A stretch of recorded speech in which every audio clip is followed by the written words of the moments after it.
بسم الله الرحمن الرحیم حامده و مصلیه. محترمینو، یو محترم رور دا پوښتنه کړې ده چې یو چا دوه ودونه کړي دي، آیا کولی سي چې دواړې ښځې په یوه خونه کې واوسئ؟ یعنې ټوله زندګي په دغه یوه خونه کمره کې کوي. دا د شریعت پر وړاندې کې څنګه؟ تعلیم الاسلام اداره ستاسو د دیني پوښتنو ځوابوونکی مولوي عبدالرحمن سمین صاحب. محترمینو، شریعت پر سړي باندې دا لازمه کړې ده چې چا دوې ښځې کړي وي، هر یوې ته جلا جلا ځای ورجوړ کړي، یعنی جلا جلا خونه، جلا جلا کمره ورجوړه کړي.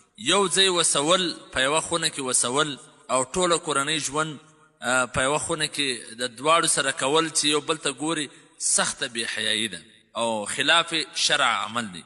ځکه محترمینو، دغه ښځه خو یو د بل بدن ته نسي کتلی. نارینه او ښځه خپل خاوند که یو بل ته سره ګوري څه مشکل خو نه لري، لیکن دا ښځې خو یو بل ته نسي سره کتلی.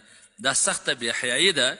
باید داسې عمل څوک نه وکړي او که چا کړی وي د دې څه ژر د ژره توبه وکاږي. خیر الفتاوا جلد نمبر 6 صفحه نمبر 133 په حواله سره د دور مختار جلد نمبر 5 صفحه نمبر